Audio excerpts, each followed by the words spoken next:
I'm Isabelle Gonthier, Chief Assessment Officer at PSI Services, and I invite you to delve deep into the world of testing with me. Every episode, I'll be on the virtual couch with experts from the testing industry, engaging in conversations about the latest developments in our field. Your quest for testing knowledge starts here. Well, welcome to this episode of the Tried and Tested podcast. I have the pleasure here of being with Sierra Hampton-Simmons.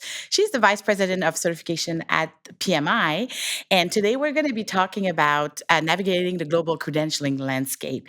And we have the pleasure of being here in Orlando, Florida at the ATP conference. So it's a great opportunity to connect together, be able to do this podcast together, and benefit from all of the brain power that's happening around us because of ATP. So welcome to your podcast. Thank you so much for inviting me. I can't wait to have this conversation with you. Yeah, it's going to be fun. It's Yeah. going to be fun. Yeah. We always start with the same question on the podcast because we want to learn more about how our guests kind of got into credentialing or testing. So what's your background? What's your story?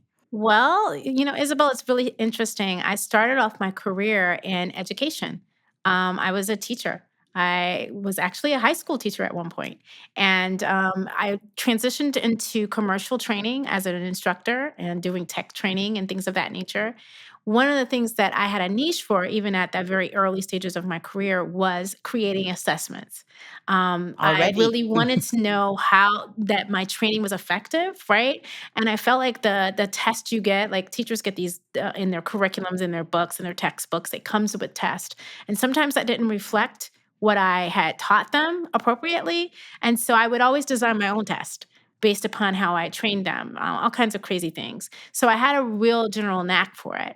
And I was happened to be around right after September 11th, and people were trying to reimagine their lives and things of that nature. And this position popped up, and it was in exam development. And quite frankly, I didn't even know that was a job. I really didn't know that was a thing. And it was for a tech firm, Citrix Systems.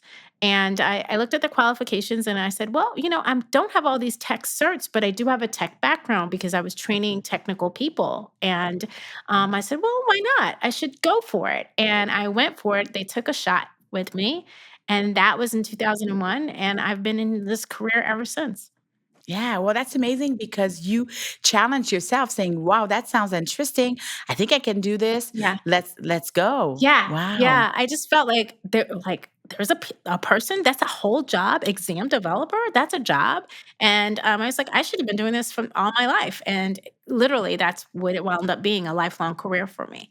Yeah, well, Yeah, you showed an interest early, and then yeah, you were doing this without even necessarily having like knowing what it was from a measurement science yeah, standpoint. But then you fell into it and yeah. then embraced it, and it was meant to be, I guess. Yeah, it was, I guess, for me. Some of the things I had done that kind of set me up for where I am today. As an example, I would teach, technology, right? I would teach, just for example, I had a class where I was teaching basic computing skills at one point, and I taught them shortcuts. And I told them there will be a quiz, and then they came in for the quiz, and I had removed all the mice in the room, and they had to take the whole test using shortcut keys. And see, Mm. these are things that I had trained them on and then just showed me, did they really learn it? Right. And so these were things that I and kind of naturally understood was an important thing to do, not just go for factual recall, but Yeah. actually do they have the skills necessary? And I felt like that was really, germane to especially workforce development kind of curricula. It was really important. So that was something I was really interested in. So happy that I found this as a career because it really spoke to what I thought was important. Yeah, no, Yeah. absolutely. And Yeah. it's great to hear that. And I think, yeah, it's going to be interesting to talk through this, Sure. considering the topic today. So Sure. maybe talk to me a little bit more about like currently what you're doing, your role, your position, the program you're working on at PMI. Sure. Well, I've been at PMI since 2013, and I'm the vice president of certifications for them. What does that mean? Well, we have a lot of certifications, the most famous one being the PMP, the Project Management Professional. But in addition to that, that, we have 8 other professional certifications, actually 9, because we just released another one last week. And what I'm responsible is the end-to-end journey and experience in P&L for the certification products at PMI. This means the eligibility requirements, the digital experience around it, the recertification requirements, as well as the examinations, the psychometrics, the test development, and scaling, the localization, and things of that nature. Yeah, no, that's amazing. That's Yeah. a big scope, but it's based on like the program that you have to manage. It kind of probably challenges your skill set every Yeah. single day. Yeah. Yeah. Yeah. It's very exciting. There's never a boring day, I tell you. Yeah. Yeah. And PMI, like those programs are global. Like this is international testing. Sure. So I'm interested in hearing a little bit more about that Okay. because, thinking about what are the key strategic considerations when you manage a credentialing program at this scale, Mhm. global, international, and multiple programs. Right, Yeah. right. It's really interesting. When I walked into PMI, they were already a global entity. In fact, I recall in 2013, we used to have a slide that showed our span of business, and we were on every continent in some degree, right? Even Right. it was very interesting. And there's very few countries where our products are not available. I think there's like one or two in the world, but we're available everywhere, which to me can be a daunting thing, right? So we have evolved over time. Initially, our certifications were really mostly in English, right? Okay. With the exception of the PMP, which is our flagship, and CAPM, which was like our entry level. It is our entry level certification. So those two had a scale of localization. The first one was, I think, 12 languages PMP at that time. It's now 16. And CAPM at that time, I think, was like 8. Right. So it already had quite a scale when you think about the internationalization. But what I really love about our program and where we've actually continuously insisted on is really making sure that we're regionally agnostic as well as industry agnostic, and that's something that we strive for. It's one of our the characteristics that of our program. It's part of is germane to who we are, and no matter what the certification is, we always retain that we are going to be agnostic in that way, so that our certifications and credentials can be used in more globally and become universal instruments in the workforce market. Yeah, no, and that's really important, and I want to zero in onto that because that's key. But Right. it's also challenging, Yes. when you work with the subject matter experts, when Mhm. you develop the assessment and all that. So, how is that going? Because I'm sure you have to rein people in a way to kind of say, "Oh, wait a minute here. This is a little bit too specific to an area." Or so, how do you manage that? It's really interesting. It can be challenging. I will have to say that. First, let's start with the regional agnostic part. Hmm. So, from we truly adopt at PMI this whole approach where you begin with the end in mind. Like that's our goal, to be regionally agnostic. So, from the very beginning, we start thinking that way. From the moment we're convening a steering committee where we're doing job task analyses or even a needs analysis, do we even want to do this? We're never just looking at one region, one part of the world. We want to be as universal as possible. So we have some key regions that we always make sure that we have represented in the SME committees for these things, Hmm. so that we can inform that decision of if we're going to move forward. And then we're also going to scope the addressable market size, not just from a North American context. We want to look globally to make sure that we're representing and really solving what would be a global problem, not a regional Hmm. problem. So that's how we start. We begin the issue. We begin with the scoping, but we persist with that type of thinking throughout the development of the Yeah. program, the management, and the maintenance of that program. We really want to make sure that we never lose that focus, right? That this is an international program, and so while we don't start with localization, that's we start with even surveying the job in that context, and Yeah. that could mean, as an example, where there are things that are not universal concepts, that we have to leave them on the back table and say, this might not be appropriate because it's only applicable to a certain percentage, a minority percentage of our practitioners universally. And we actually do look at that in our data and have made some very big executive decisions that Mhm. this topic won't be included because it doesn't really align to our brand value in the marketplace as being a universal global kind of instrument in programs. So that's the first thing. But then when we start talking about industry agnostic, that can also be interesting Mhm. because Yeah. some might say it's really hard to say that you're going to serve everyone. How can you serve everyone? One of the things I have the best fortune with is that project management is pretty ubiquitous. It Mhm. is everywhere in almost every industry, and so that does make for a really great ability to really like be universal in how we approach the topics and be thoughtful about that. And sometimes over the years, that's been difficult because we will hear things like, "Hey, this sounds like it's more IT leaning," or this what are you doing about construction projects?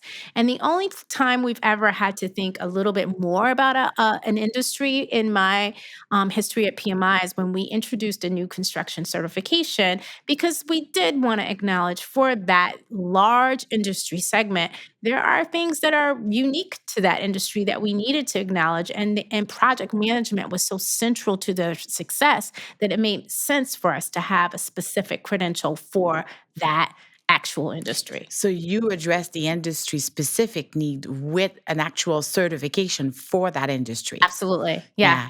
Now, I think that's great because you're looking at from an you're keeping it agnostic from looking at the PMP. It's Mhm, applicable mhm. across globally across the industry, and then if there is a need, and I think from a business standpoint, then you can Yes. evaluate the needs and then create the credential Yes. based on those specific needs. E exactly, that's correct. Yeah, and I guess that's kind of a way to also thinking about relevancy. So if staying relevant Mhm. with that objective and purpose in mind, in Right. terms of that the fact that it's agnostic, but then being relevant is also exploring other opportunities based on the needs of the market. Yes.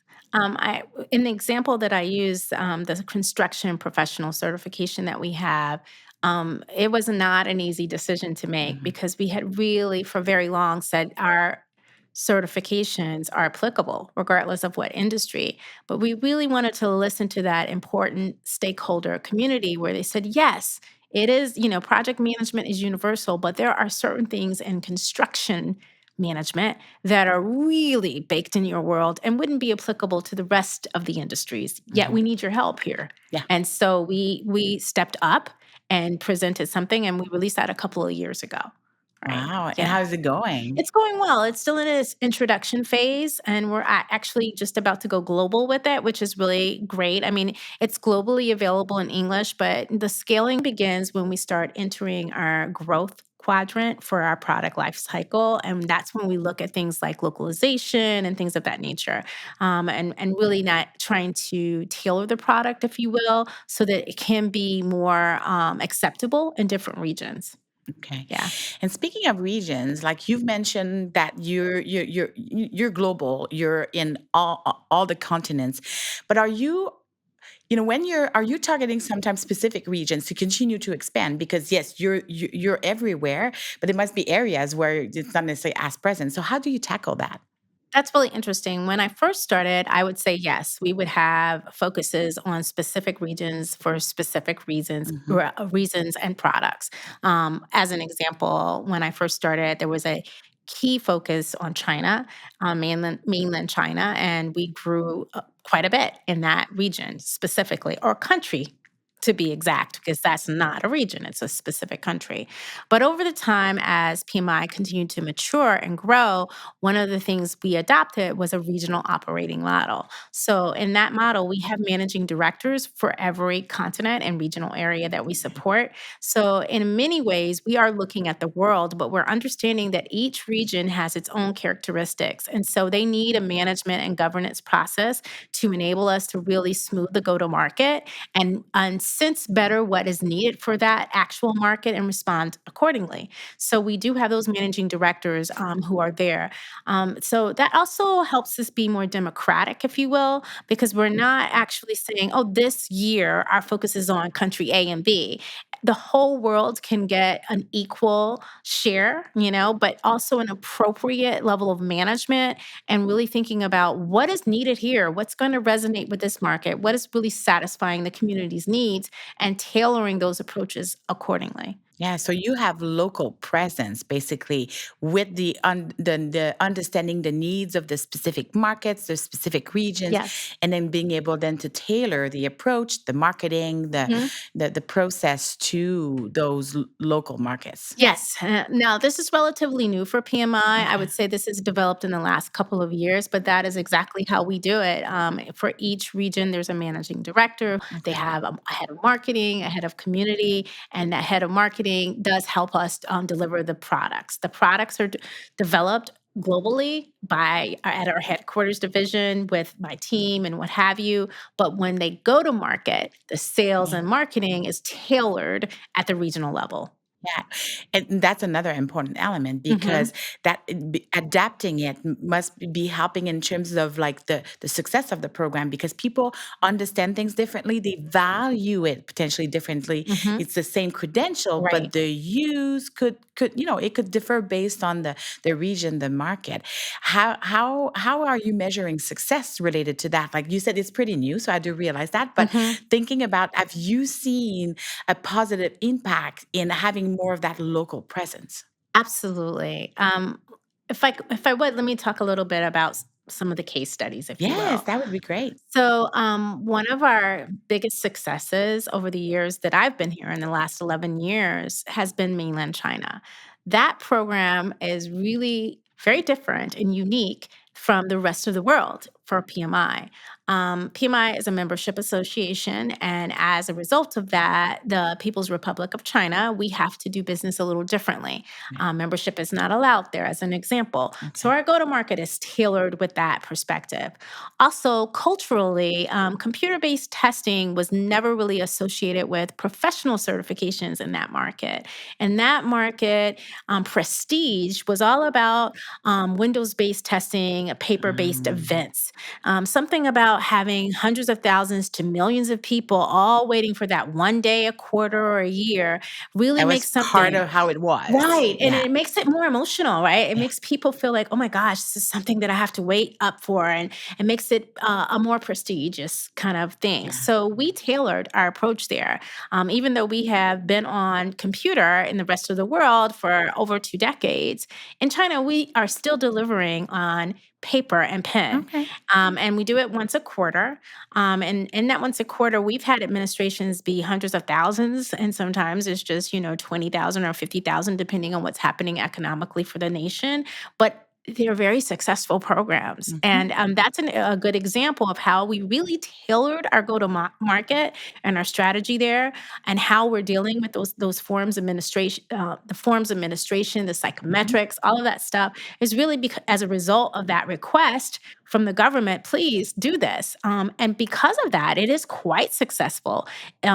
Also, we see the positioning of the product is different there. The Yeah. audience is the same, but when do they want to go for it? At the beginning of their career or in the middle of their career? It's slightly different in China. And it's okay. Their results are similar, but it's just when they adapt might be a little bit earlier than the rest of the world because it is such table stakes in China because we've built up this prestige in the market for so long that, new college graduates, people who've just entered into the careers maybe 5 years in, they have to hurry up and get their PMP in order to find the employment that they're actually seeking. Where in the rest of the world, it might be 10 years before they get to Mm. it. So those are the Yeah. key differences And again, there. it changes how you're addressing that audience. Yes. Yeah. Yes, absolutely. Absolutely. We have to acknowledge they're newer in their career. They just started, and this is how you're driving your career. Whereas in the rest of the world, we know that you're already a project manager, and this is more about how you advance.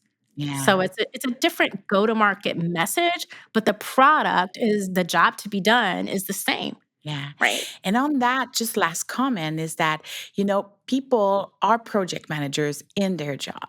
So they don't necessarily need the certification. So Mm, there's a high demand for the mhm. certification. It's a very, very successful program. But how do you continue to drive the value of certification to get people, employers, industry to ask for it? That's a very good question. I think, first of all, it's not being a unicorn. Mm, And what I mean by that is there are a lot of good, high quality certifications and credentialing programs out there in different industries and serving different trades and professions, right?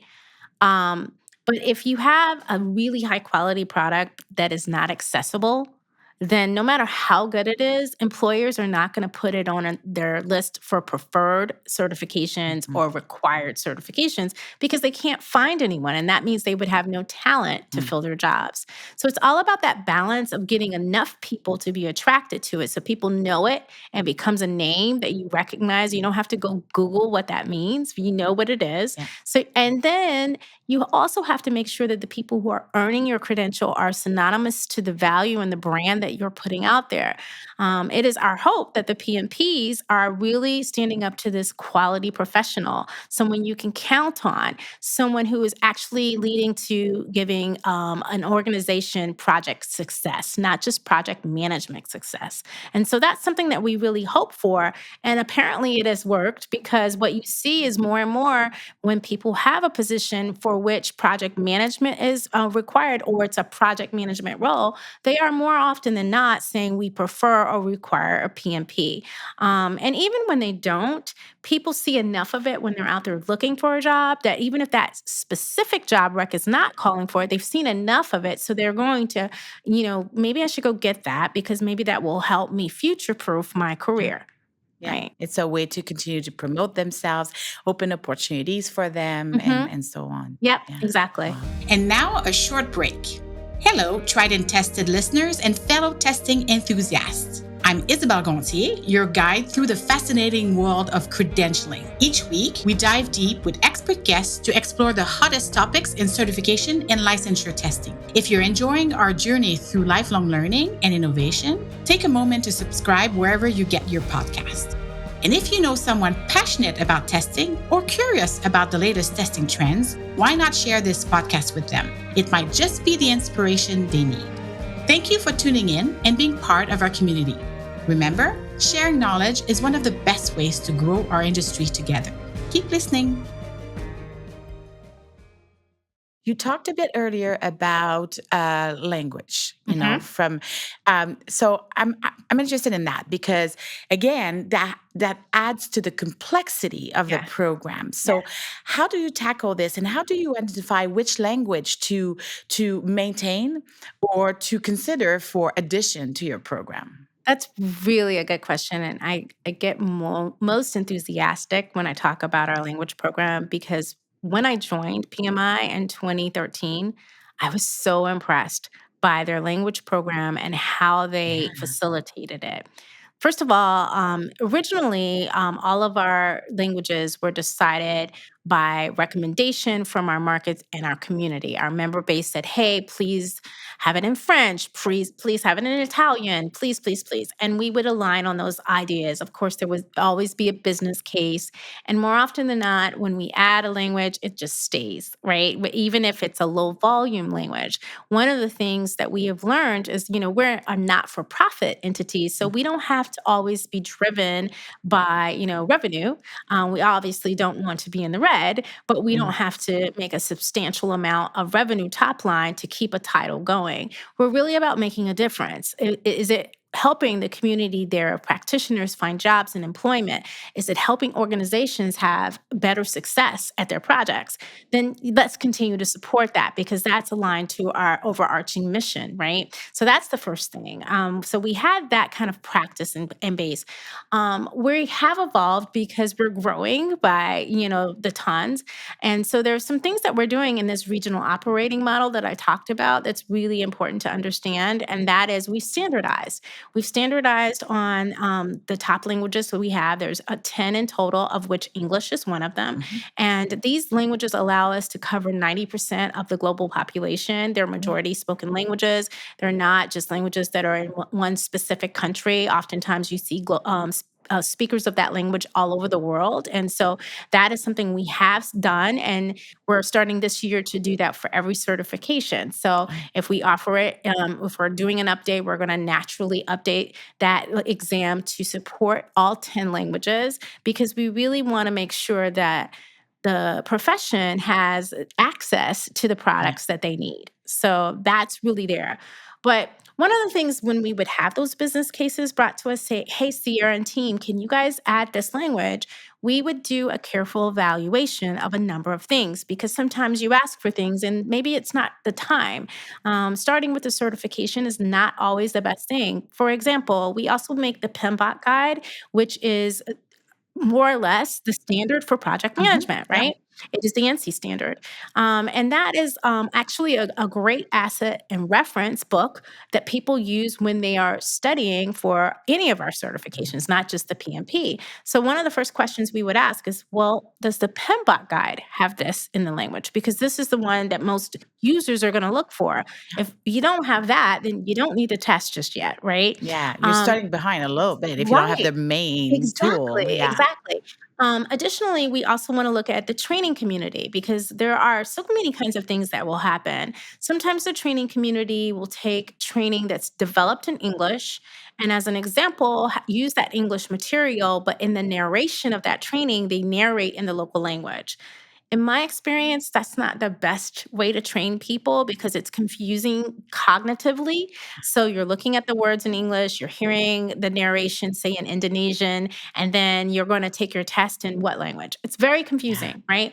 And so that's not always the best recipe for success, if you will. So we would like ideally to have those things in place. At least on day one, when we release, if it's not there already, let's release them together because that just gives you better odds for success. And so that was one of our criteria.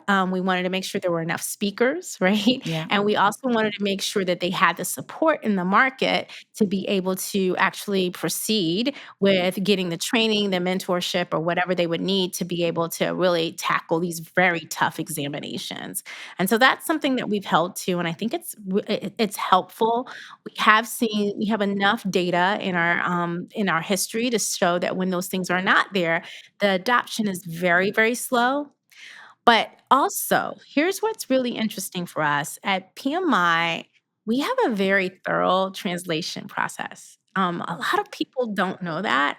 Um, One of the things that I found unique to PMI when I first started is if you take any of our translated examinations, they're not just in English or not just in French, for Mhm. example. Mhm. We use this thing called a language aid.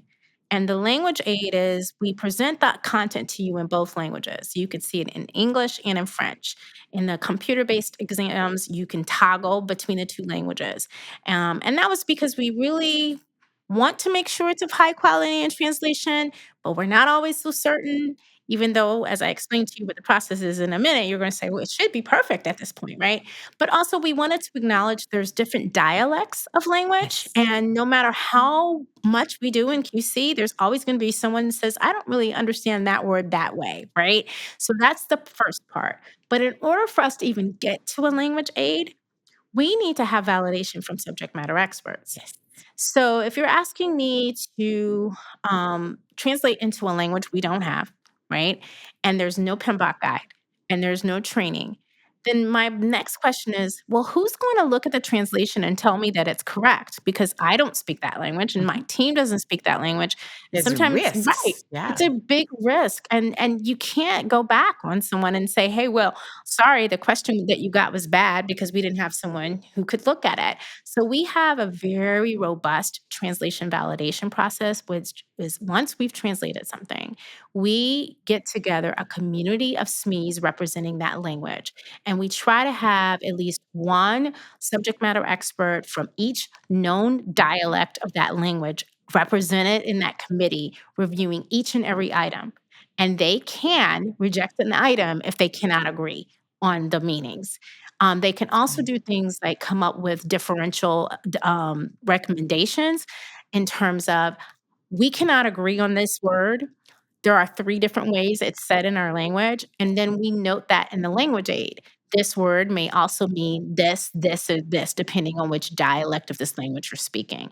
So that's something that we've done to really safeguard the quality and the experience for our customers. And it's all in service of making sure that we are giving high quality certifications, and that no matter what language you're getting it in, you should be able to understand it. And we're really testing you not on your ability to read that dialect of the language, but actually project management. But that rigor is so critical. Yeah. And then to your point, it's about the quality Mhm. of your certification product.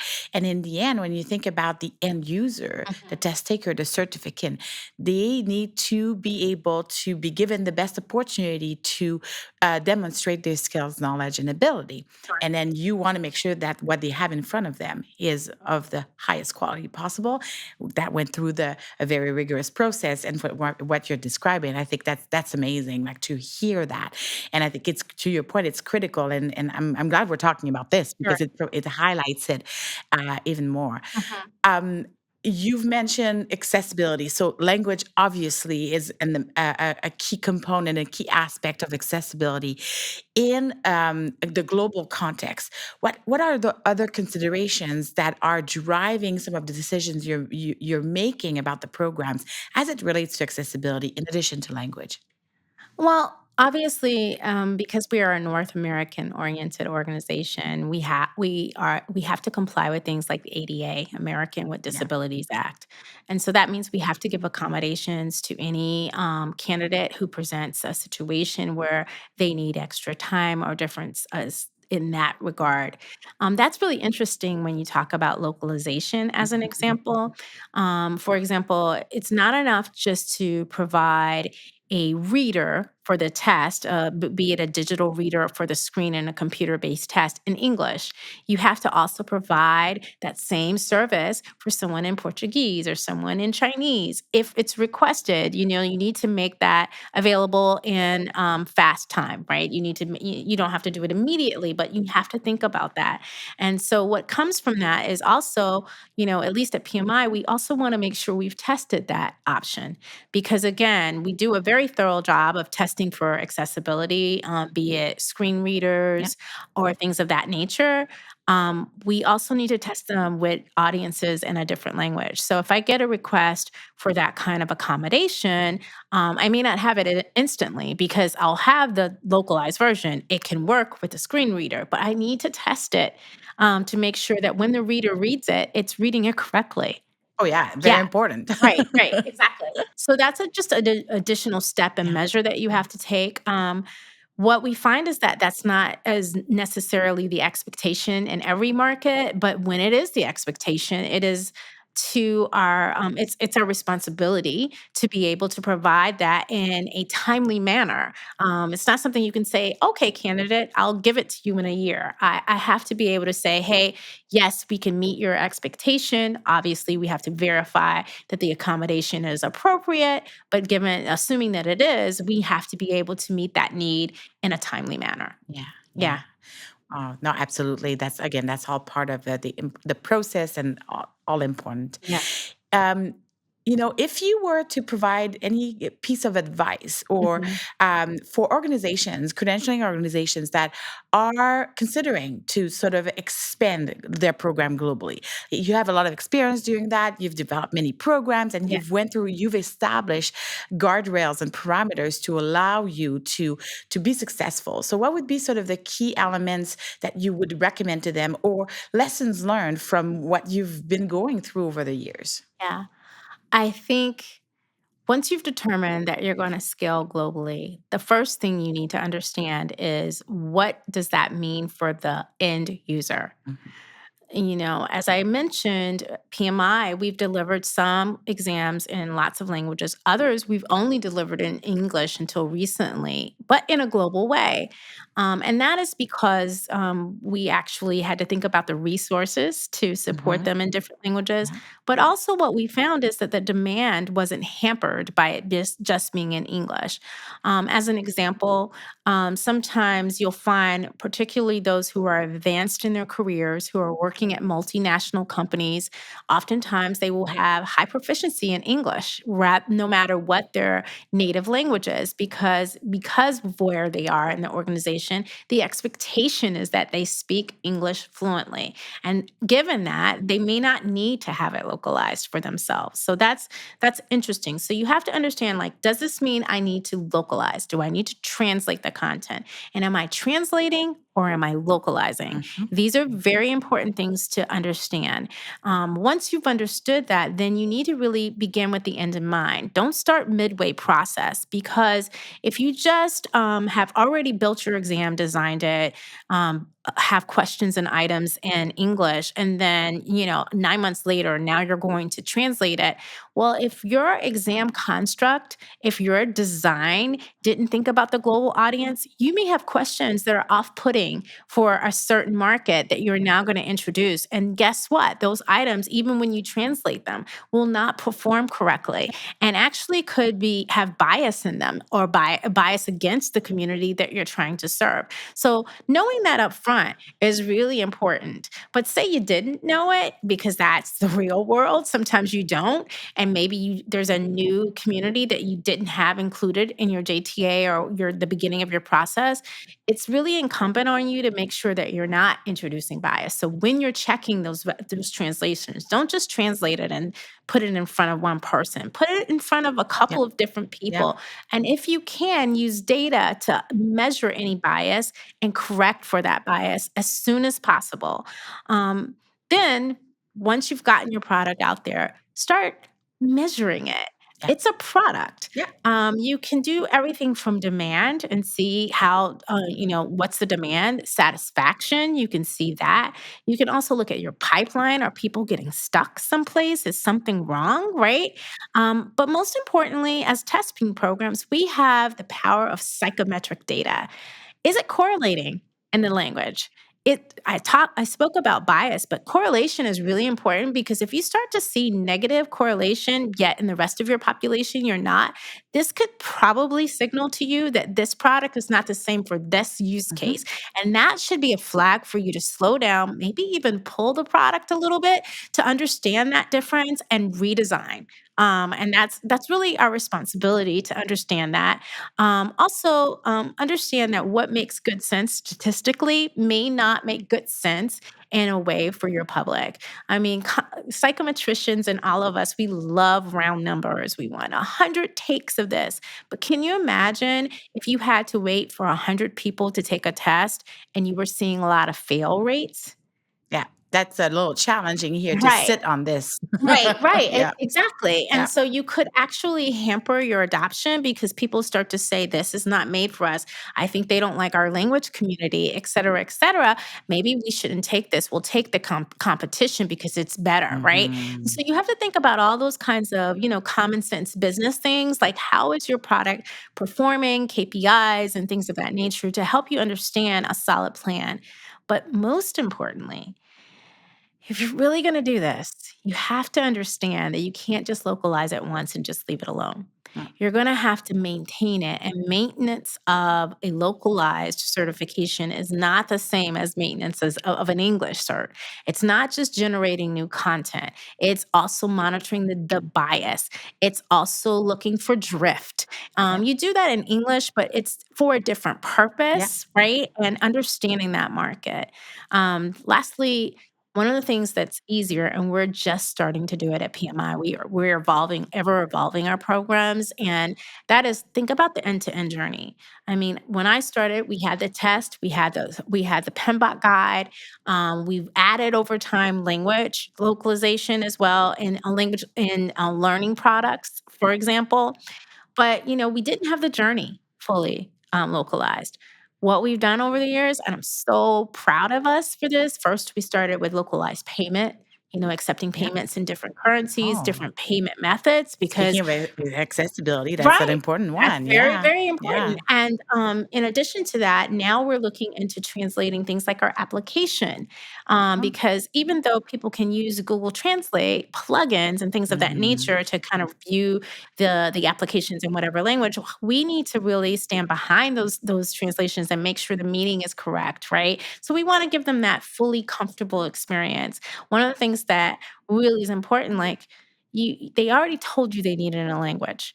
Why would you make them apply in your language? Mhm. Something about that is disconnecting, and unfortunately, we did that for a very long time, and we are still doing that today. However, we are actually working on coming out with a localized, application in other parts of our digital systems because it is now much easier to do with technology. Absolutely. Yeah, And then again, you're looking at it from an end-to-end standpoint, yeah, which is fabulous. yeah, yeah, Fabulous. yeah.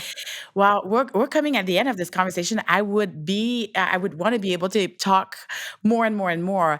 But one last thing that I'm interested in hearing from Mhm, you is looking at the trends. We're here at ATP. mhm, What are some of the key trends that are impacting how you're looking at your program, how you're mm. looking at further evolving your program? Well, always exam security, exam integrity is always ever present and at the top of everyone's mind when you're in this industry. Being online makes that a lot more difficult, and there's always things there that are a threat to the program and what have you. But also, what I'm really leaning into and looking forward to is what I'm seeing as a shift in focus to skills and competence. That is kind of interesting for me. It Mhm. presents a unique design challenge, Yeah. if you will, but it's also very interesting as a business proposition. It really aligns more to workforce development, and it aligns to for those of us who serve a purpose, which is about really making professions grow. It's a easier value proposition Yeah. in many regards. So while there are things that keep me up at night, there are things that actually make me really want to serve my customers even better and figure out how can I ease the journey for them as they continue to grow in their careers. Yeah, no, and again, you're keeping that certificate in mind again from the start to finish, and Yes. that what makes your program a rigorous program, and you protect the integrity of it, and you make it valuable. Yeah. So, Yeah. yeah. Yeah. Any final thoughts before we wrap up? Now, I thank you so much for inviting me here. I really want to say, I say this all the time, start with the end in mind. Start with the end in mind, but remember that to your point, it's a full journey. You don't have to boil the ocean. You don't have to do everything every day, but figure out what's the key value proposition in your value chain, what's most important to your customers. Start there and make sure you do that part really, really well and incrementally add value to your program along the way. And never forget what your purpose is. Because if that's your end game, it should be retained as you localize and scale. Yeah. Well, this is great. Thank you so much for sharing all your great insights and experience. Yeah, Sarah, it's been an amazing conversation. Thank you very much. Thank you for Yeah. inviting me. I really enjoyed this. This was fun. Yeah. Thank you.